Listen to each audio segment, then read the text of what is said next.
dahsyat, ku tak ragu kepadamu. Kau Tuhan yang setia di pihakku.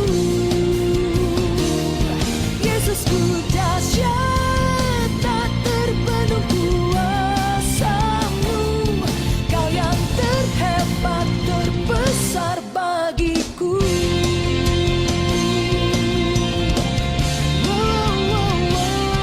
Alangkah indahnya hidup di dalam Tuhan. Dia mencurahkan berkat yang melimpah. Alangkah indahnya jalan bersama Tuhan. Dia memberikan kuasa untuk menang. Yesusku dahsyat, ku tak ragu. Kau Tuhan yang setia di pihakku. Yesusku dahsyat, tak terpenuh kuasa-Mu. Kau yang terhebat, terbesar bagiku.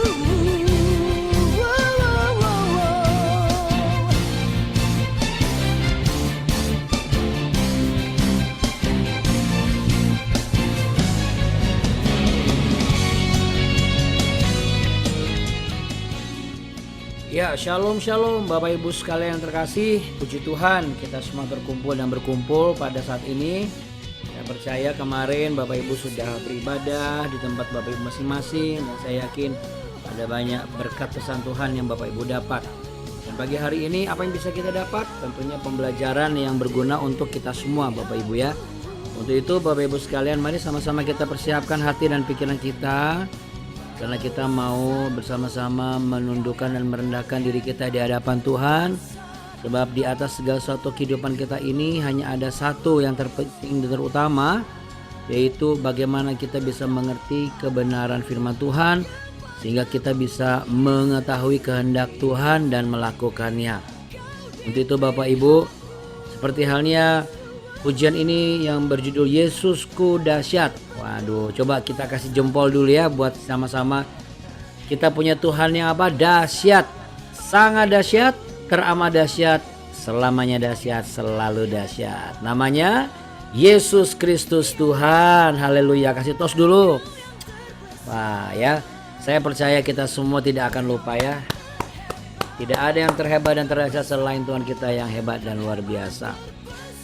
Baik Bapak Ibu yang terkasih, saatnya kita mau sama-sama menyatukan hati kita dan sepakat di dalam doa tentunya. Itu Bapak Ibu, mari kita satu dalam doa. Bapa kami dalam surga, terima kasih ya Tuhan Yesus, di dalam nama-Mu kami berserah dan bersyukur dan berterima kasih kami berkumpul semua.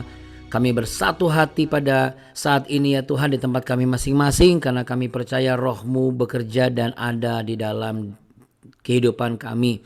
Engkau menguasai kehidupan kami ya Bapa, sehingga kami yang sakit pasti mengalami kesembuhan, yang lemah dikuatkan, yang berbeban berat Tuhan beri kelegaan, dan tidak ada hal yang mustahil, sebab bagi Allah tidak ada yang mustahil, dan tidak ada yang mustahil bagi orang-orang yang percaya, yang mengerti kehendak Allah dan melakukan firman-Nya. Apapun yang menjadi pergumulan kami hari-hari ini, kami yakin dan percaya Roh-Mu bekerja secara adikodrati dan dahsyat luar biasa.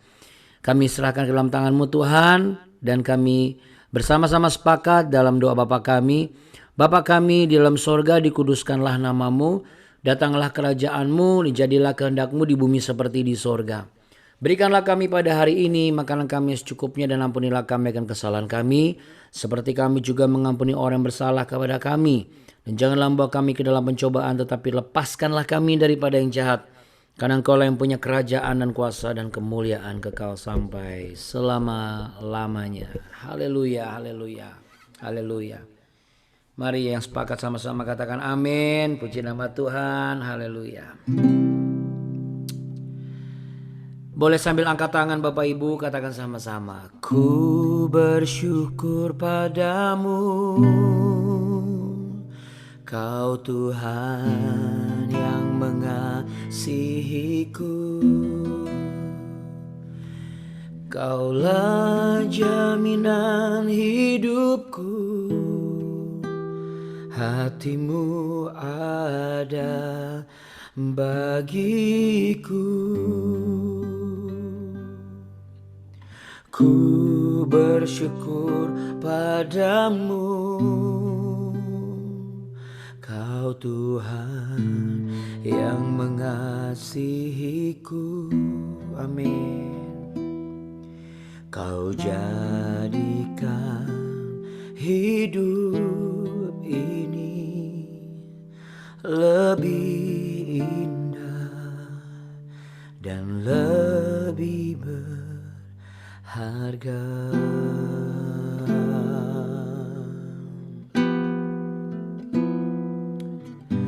Lebih dari yang telah ku pinta, lebih dari yang telah ku pikirkan, semuanya Engkau sediakan dalam hidupku.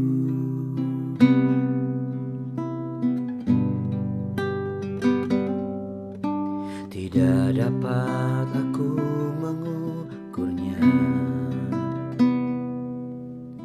atau dapat aku menghitungnya.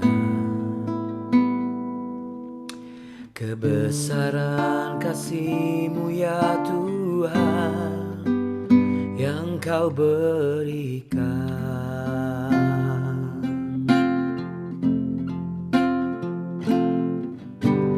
Ku bersyukur padamu, Kau Tuhan yang mengasihiku.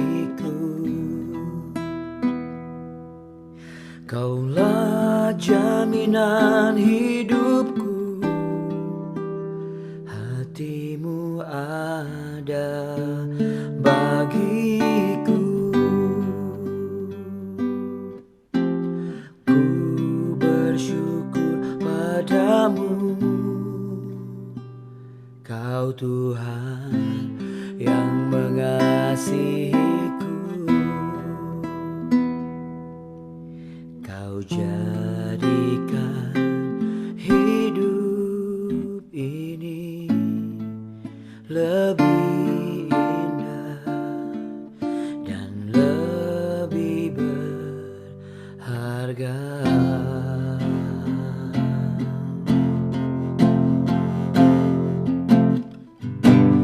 Ku bersyukur padamu, Kau Tuhan yang mengasihiku. Kaulah jaminan hidupku, hatimu ada bagiku.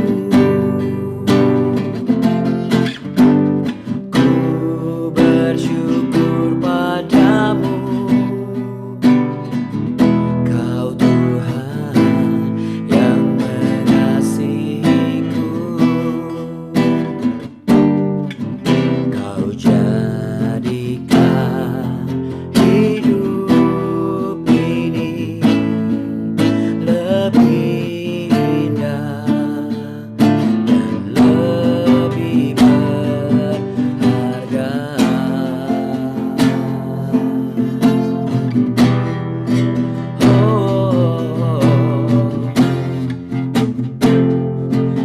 Kau jadikanku lebih berharga.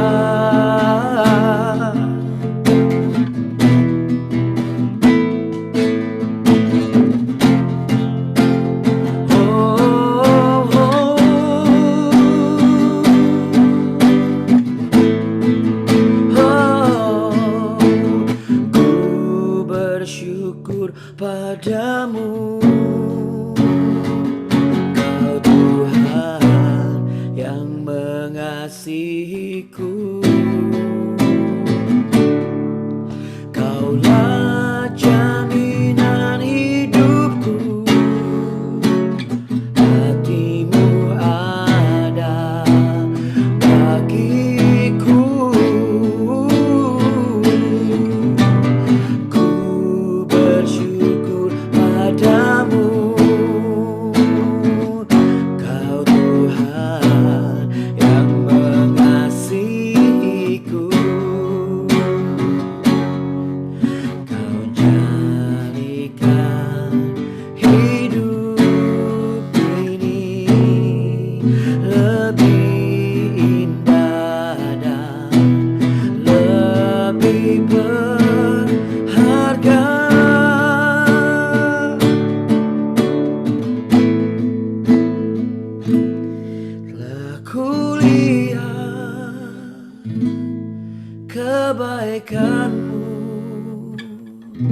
yang tak pernah habis di hidupku, ya Tuhan.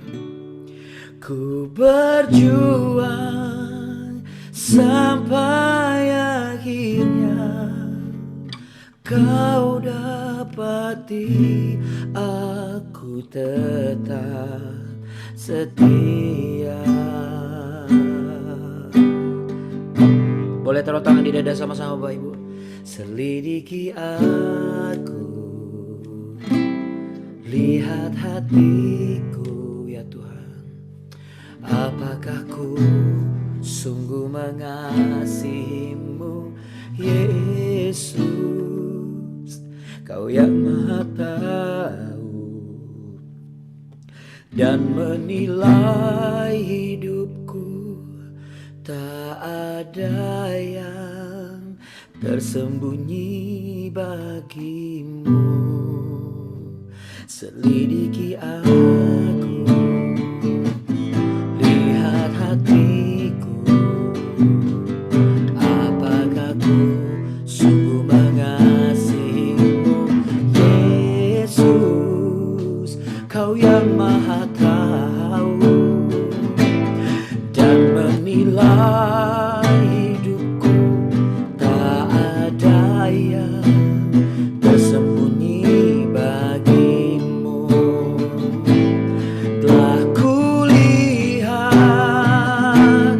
kebaikanmu, oh yang tak pernah habis di hidupku. Ku berjuang sampai akhirnya Kau dapati aku tetap setia.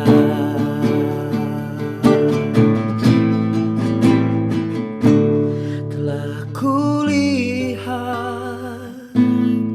kebaikanmu yang tak pernah habis di hidupku. Ku berjuang sampai akhirnya Kau dapati aku tetap setia. Ku berjuang sampai akhirnya Kau dapati aku tetap setia.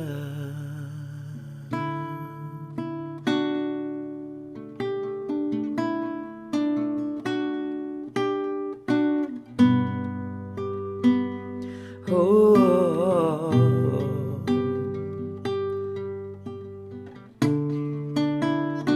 ku mau tetap setia Tuhanku Yesus.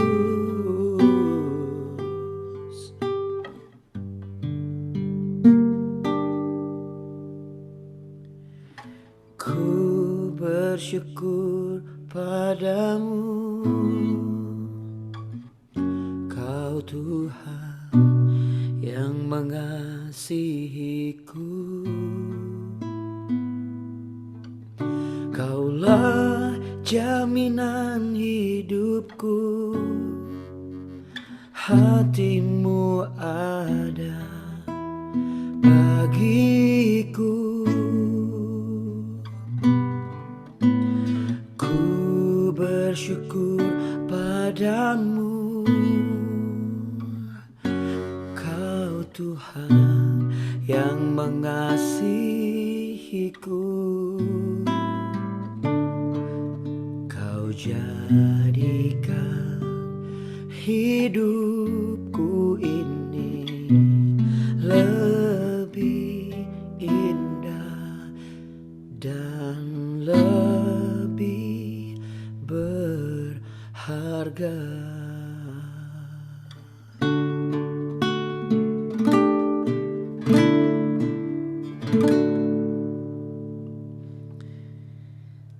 Terima kasih Tuhan Yesus, kami berharga bukan karena apa yang dunia tawarkan dan berikan.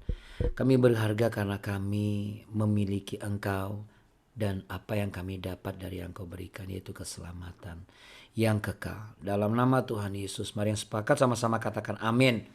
Amin Bapak Ibu, tepuk tangan ini sama-sama buat hadirat Tuhan yang luar biasa. Katakan luar biasa, haleluya. Baik Bapak Ibu yang terkasih, saya harus semangat Bapak Ibu ya. Karena di sini ini sudah jam yang ditiup-tiup angin lalu Bapak Ibu ya. Oke, biarlah angin berlalu tapi yang penting kasih Tuhan tidak pernah berlalu. Amin. Amin ya Bapak Ibu yang terkasih. Saya ingin melanjutkan lagi Bapak Ibu ya. Yuk kita lanjutkan, kita buka Hakim-Hakim pasal yang ke-8. Masih ingat ya bahwa di Hakim-Hakim pasal yang ke-7 itu bicara mengenai bagaimana Tuhan menyuruh siapa? Gideon, betul. Tuhan menyuruh Gideon, katakan sama-sama. Tuhan menyuruh Gideon, ya. Tuhan menyuruh Gideon untuk berangkat hanya dengan 300 orang saja, ya kan? Nah, kemudian setelah orang Midian tercerai berai, Gideon memintalah bantuan ke suku Naftali nih ceritanya. Sama Asyer dan Efraim Bapak Ibu. Apa yang terjadi selanjutnya? Mari kita baca saja ya. Hakim-Hakim pasal 8 ayat 1 sampai ayat yang ketiga aja dulu untuk pagi ini ya. Lalu berkatalah orang-orang Efraim kepada Gideon. Oh, biar Bapak Ibu masih agak nyangkut, kita baca dari ayat yang ke 23 deh. Ya, supaya Bapak Ibu tahu latar belakangnya ya. Mohon izin maaf, kita baca dulu. Kemudian dikerahkanlah orang-orang Israel dari suku Naftali dan dari suku Asyer dan dari segenap suku Manasye. Lalu mereka mengejar orang Midian itu. Gideon menyuruh juga orang ke seluruh pegunungan Efraim dengan pesan, turunlah menghadapi orang Midian dan dudukilah segala batang air sampai ke Bet-bara dan juga sampai sungai Yordan. Maka semua orang Efraim dikerahkan lalu mereka menduduki segala batang air sampai ke Bet-bara juga sungai Yordan. Mereka berhasil menawan dua raja Midian, yakni Oreb dan Zeeb. Oreb dibunuh di gunung batu Oreb dan Zeeb dibunuh dalam tempat pemerasan anggur Zeeb. Mereka mengejar orang Midian itu lalu mereka membawa kepala Oreb dan kepala Zeeb kepada Gideon di seberang sungai Yordan. Nah sekarang nih baru mulai ya. Lalu berkatalah orang-orang Efraim kepada Gideon, apa macam perbuatanmu ini terhadap kami? Mengapa engkau tidak memanggil kami ketika engkau pergi berperang melawan orang Midian? Lalu mereka menyesali dia dengan sangat. Jawabnya kepada mereka, ini jawabnya Gideon ya Bapak Ibu. Jawabnya kepada mereka, apa perbuatanku dalam hal ini jika dibandingkan dengan kamu? Bukankah pemetikan susulan oleh suku Efraim lebih baik hasilnya dari panen buah anggur kaum Abiezer? Allah telah menyerahkan kedua raja Midian itu, yakni Oreb dan Zeeb ke dalam tanganmu. Apa yang telah dapat kucapai jika dibandingkan dengan kamu? Setelah ia berkata demikian, maka redalah marah mereka terhadap dia. Siapa yang marah Bapak Ibu? Suku Efraim. Padahal suku Efraim itu berhasil menangkap dan membunuh dua raja Midian ya tadi ya. Oreb dan Zeeb kan. Kok bisa begitu ya? Marahnya kayaknya emosi tinggi ini ya. Emosi jiwa gitu ya. Emosi jiwa tinggi banget gitu marah sama Gideon. Kenapa? Karena dianggap Gideon ini melewatkan suku Efraim. Sehingga gak diajak menyerang Midian. Kan akhirnya membunuh. Iya, maksudnya gak diajak menyerang Midian pada kesempatan pertama. Aneh ya Bapak Ibu ya. Aneh, tapi ini banyak terjadi. Apa jangan-jangan kita juga kayak gitu. Contoh nih misalnya gini. Saya janjian makan sama Pak Juli sama Bu Eli misalnya.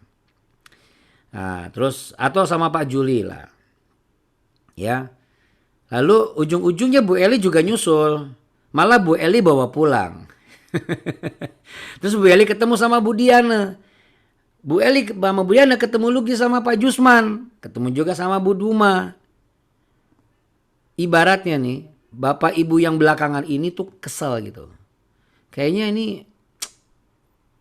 Abuna ini cuma mau makan sama Pak Juli sebenarnya. Kita nih gak sengaja sebenarnya, gak enak doang deh itu. Ya, ya kadang-kadang bapak ibu. Cuma gara-gara gak diajak dari pertama orang marah. Orang bisa kesel. Cuma gak disebut aja orang bisa kayaknya emosi jiwa gitu ya. Sebenarnya kan ini momen kemenangan yang luar biasa. Betul gak bapak ibu? Ya, bayangkan 300 orang melawan berapa tuh bapak ibu?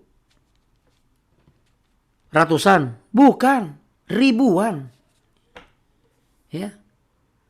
Ribuan loh bapak ibu. Iya, kalau kita mundur-mundur tuh berapa banyak yang mereka lawan? Ribuan loh. 15.000 atau berapa itu? Tapi atau 110.000, tapi mereka ini emosi gitu. Jadi ibaratnya momen kemenangan itu dirusak hanya karena apa? Suku Efraim tersinggung. Tersinggungnya kenapa? Kalau kamu mengajak kita tuh dari awal, ibaratnya kayak begitu. Ini mah kamu nggak niat ngajak saya. Ya, ya saya sih berdoa semoga kita nggak ada yang seperti ini ya Bapak Ibu ya. Karena kalau kita model kayak gini terus, setiap suasana pasti rusak. Cuma gara-gara ketemu di jalan misalnya, lalu kita ajak, ayo kita gabung makan. Udahlah nggak usah, kenapa? Kalau dia mau niat makan, dari awal dia undang. Oh ya ampun. Ya. Kalau saya bahasanya, kalau boleh saya simpulkan gini. CK. Apa tuh CK? Gitu maksudnya. Coba Bapak Ibu. Konyol ya, tapi jangan-jangan kita pernah melakukan ini. Kita harus jujur sama Tuhan. Amin? Iya dong, ya. BW itu harus jadi cermin hidup Bapak Ibu dan saya. Jangan sampai momen-momen yang harusnya penuh dengan sukacita itu rusak hanya karena apa? Kita tersinggung Bapak Ibu ya. Artinya suku Efraim ini mereka merusak momen kemenangannya Gideon atau merusak momen kemenangannya Tuhan. Sekilas kita melihat ini momen kemenangan Gideon, betul nggak? Kan Gideon yang berperang. Iya. Makanya mereka ini berani menantang dan melawan Gideon. Karena berarti di mata Efraim ini tentang Gideon ini. Dan tentang suku-suku yang lain karena diajak dari awal. Suku Manasye gitu sama suku yang lain. Tapi sebenarnya menurut Bapak Ibu, kemenangan Gideon atau kemenangan Tuhan? Pekerjaan Gideon atau pekerjaan Tuhan? Tentu kita sepakat bahwa ini adalah pekerjaan Gideon. Tapi Gideon mengerjakan proyeknya Tuhan atau pekerjaan Tuhan. Nah kalau gitu Abuna ngomong aja langsung. Itu pekerjaan Tuhan. Oke kalau gitu kita sepakat pekerjaan Tuhan. Berarti kalau pekerjaan Tuhan yang merencanakan siapa? Tuhan kan? Jadi Bapak Ibu kalau hari ini terjadi model kayak begitu. Misalnya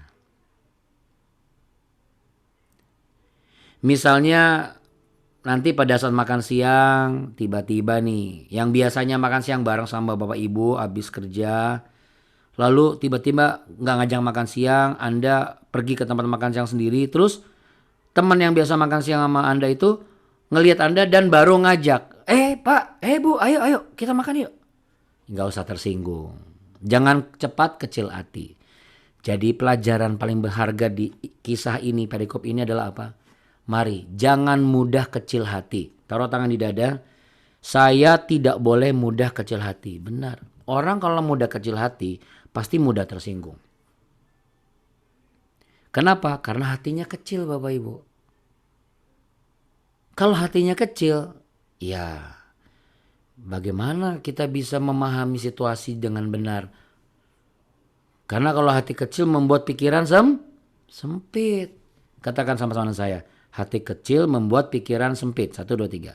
Hati kecil membuat pikiran sempit. Ya. Kalau di pelayanan apa? Kenapa pakai si A itu? Kan biasanya kan sudah lama kita duluan ini. Kenapa pakai yang itu? Masa cuma gara-gara make si B atau make si A, si C sama si D marah, ya kan? Kok nggak ngasih tahu kita?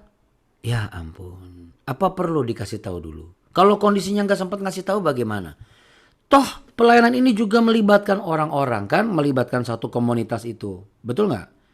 Ini kan kemenangannya Tuhan, bukan kemenangannya Gideon. Jadi jangan pernah berpikir bahwa ada kontribusi saya di situ. Kan jelas Allah telah menyerahkan kedua raja Midian itu, Oreb dan Zeeb. Yang ngomong siapa? Gideon yang ngomong. Allah menyerahkan Oreb dan Zeeb.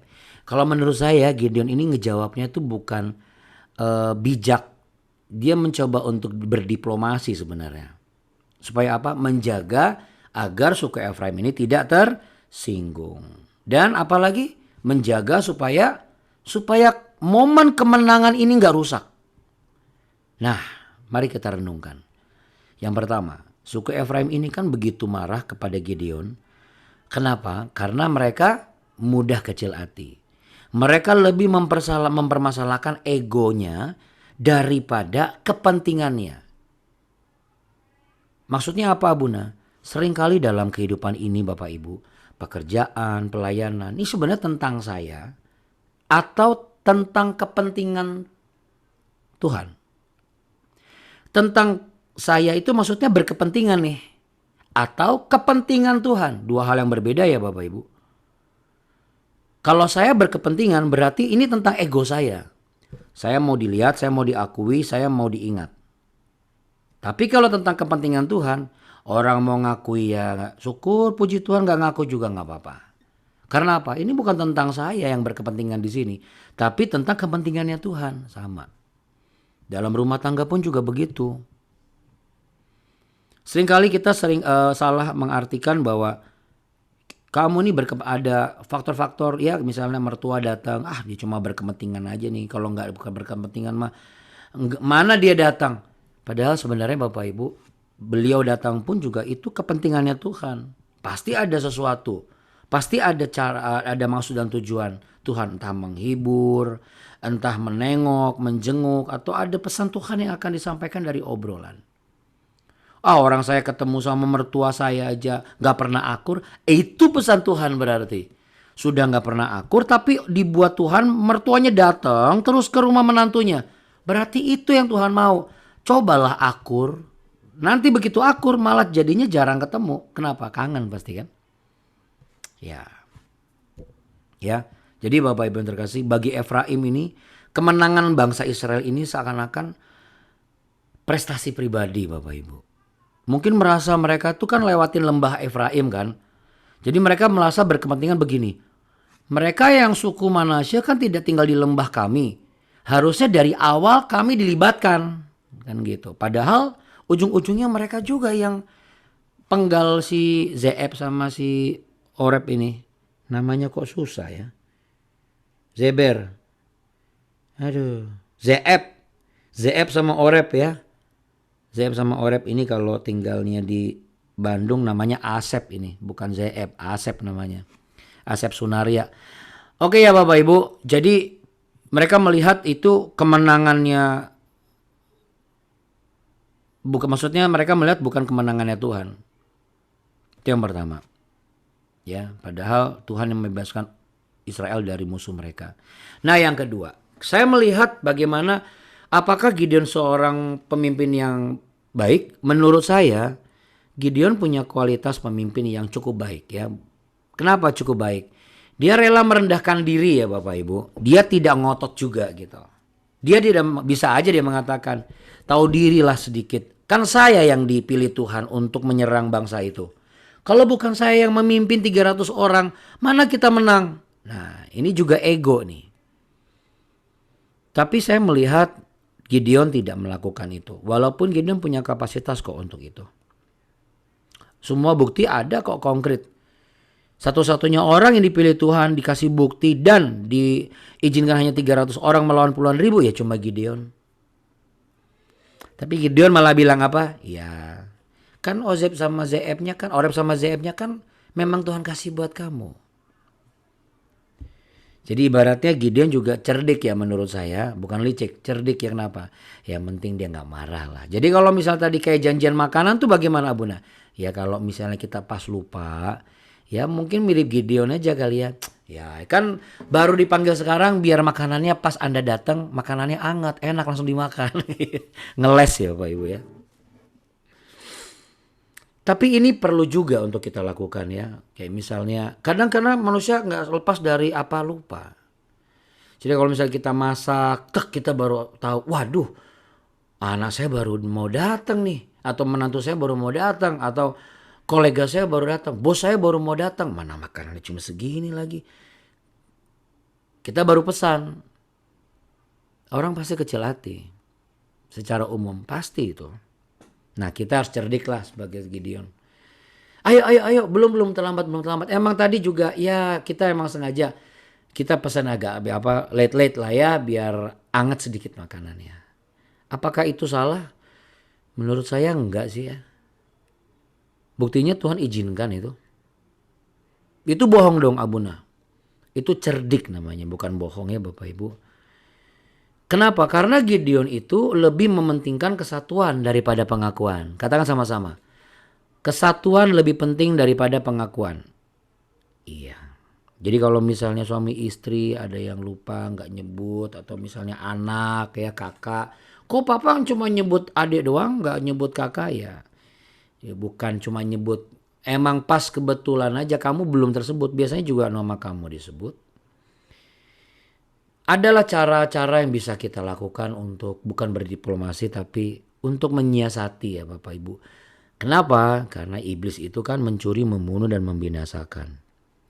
Saya yakin iblis ini ngelihat Efraim yang gampang marah sehingga dia masuk ke dalam hati para suku Efraim ini dan mereka mau mencoba merusak kemenangannya Tuhan.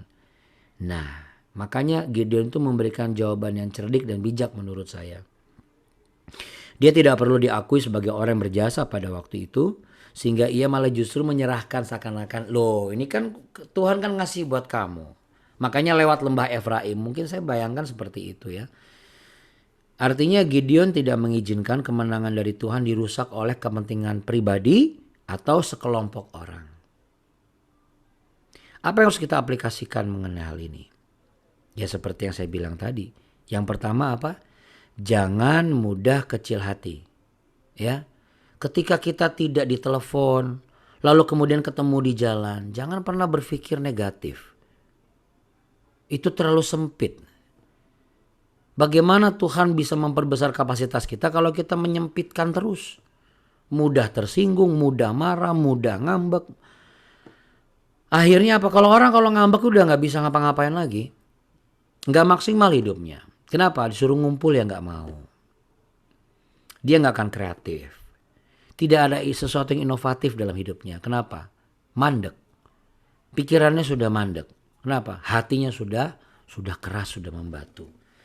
Nah jadi mari Bapak Ibu taruh tangan di dada yuk. Pejamkan mata Bapak Ibu ya. Renungkan apa yang saya katakan ini. Apakah yang lebih kita utamakan dalam hidup ini Bapak Ibu terkasih? Dan juga anak-anak yang mendengar. Apa yang paling utama dalam hidup kita ini? Pencapaian diri kah?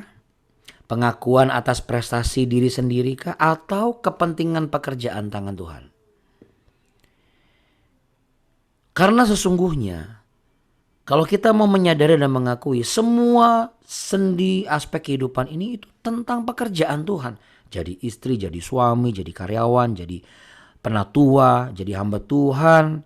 Jadi anak-anak, jadi orang tua, semuanya tentang apa? Tentang pekerjaan Tuhan. Bukan tentang pengakuan diri. Bukan tentang ego atau kepentingan diri sendiri. Kita selalu sibuk karena kita ingin berkepentingan dan kita punya sesuatu yang penting menurut kita. Padahal di atas semua itu adalah kepentingan pekerjaan Tuhan.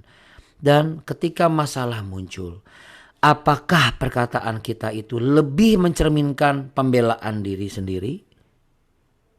Ataukah lebih mementingkan pekerjaan Tuhan yang seharusnya mendatangkan hasil yang maksimal?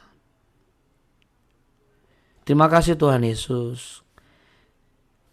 Terima kasih Roh Kudus. Katakan terima kasih Roh Kudus. Terima kasih Tuhan Yesus. Hari ini kami diingatkan sesuatu yang begitu berharga. Bahwa kami gak boleh lupa diri, mudah ngambek. Hanya karena sesuatu yang kami anggap kami dilupakan atau terlupakan, terabaikan. Manusia mungkin saja bisa lupa dan lengah karena lupa atau terabaikan. Tetapi Tuhan tidak pernah lupa kepada kami. Bahkan saat ini pun kami sangat yakin Tuhan tidak pernah lupa untuk menepati janji Tuhan, sehingga kandungan yang tertutup pasti suatu saat Tuhan akan buka. Pekerjaan yang sulit Tuhan suatu saat pasti akan buat semuanya lebih mudah dan berhasil. Dan tidak ada perkara yang tidak bisa Tuhan lakukan, karena ini bukan tentang pekerjaan manusia, tapi pekerjaan Tuhan. Dan dengan iman kami terima berkat damai sejahtera daripadamu. Mari Bapak Ibu terkasih, buka tangan kita sama-sama, kita arahkan hati kepada Tuhan dan juga anak-anak. Dari tanah perjanjian ini, dari seberang danau Tiberias atau Galilea atau Genesaret atau Kineret ini, di mana banyak peristiwa yang terjadi. Yesus berjalan di atas air. Angin badai dihardik. Kami hardik setiap hal yang membuat kami gampang kecil hati. Kami terima berkat yang Tuhan buat janjikan sampai kepada kami dan keturunan-keturunan kami. Sebagaimana ada tertulis. Bapak Ibu terimalah. Tuhan memberkati engkau dan melindungi engkau. Tuhan menyinari engkau dengan wajahnya dan memberi engkau kasih karunia. Tuhan menghadapkan wajahnya kepadamu, memberimu perlindungan, kekuatan dan damai sejahtera.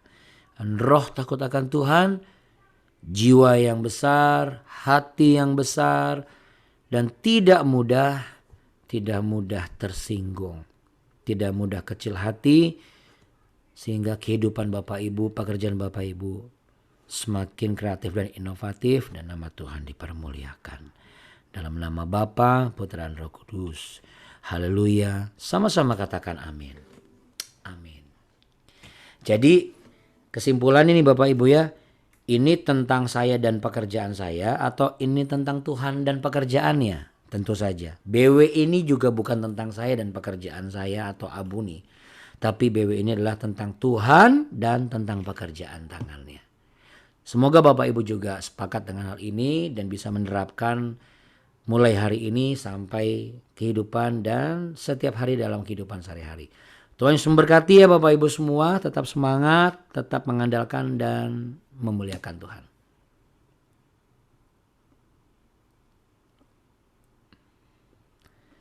Tuhan Yesus memberkati. Ya, saya besok mau ke gereja yang ada di area Kapernaum ya. Saya percaya Bapak Ibu masih ingat, ada Tabga, ada apa lagi? Ada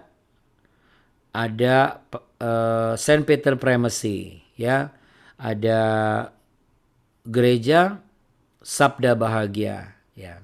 Saya akan bawa nama Bapak Ibu semua. Oke. Bapak Ibu siap terima sama-sama. Saya yakin. Besok pas kita ketemu dalam BW pasti ada sesuatu yang terjadi lagi. Amin. Amin. Ya. Ingat ya, jangan mudah ngambek. Kalau gak diajak makan jangan mudah ngambek, oke? Oke ya, ini cuma sekilas aja. Tapi yang mungkin terjadi hari ini Anda sudah diingatkan. Tuhan berkati Bapak Ibu. Shalom. Manusia boleh lupa tapi Tuhan tidak pernah lupa. Katakan sama-sama. Sama-sama. Ayo sama-sama Bapak Ibu sebelum kita berakhir ya. Manusia boleh lupa Tuhanku tidak pernah lupa. 1, 2, 3. Tuhan. Manusia boleh lupa, tapi Amin. Tuhanku tidak Manusia pernah boleh lupa. Manusia boleh Tuhan lupa, tidak tapi berlupa. Tuhan Yes, Amin. Tuhanku tidak pernah lupa. Makasih. Terima kasih Abuni, terima kasih buat semuanya. Ibu Muda, Terima kasih Abuni. Abuna. Terima Terima kasih Bapak kasih Jadi. semua kasih, Abuna. keluarga di Terima sini. kasih juga buat hamba Tuhan kemarin yang sudah Makasih. melayani di OIC ya, Bu Diana, Iya, Pak makasih. Yosef, semuanya Tuhan berkati. Hari ini Pak Kristanto awal ya, luar Haleluya. biasa. Terima Selamat kasih, bekerja, Yota. Pak Musa semuanya, Tuhan berkati Pak Jusman. Amin. Horas, Amin. maju aja. Amin, amin, Shalom, amin. Cai Haleluya. Bye. Bye Bapak Bye. Ibu. Bye.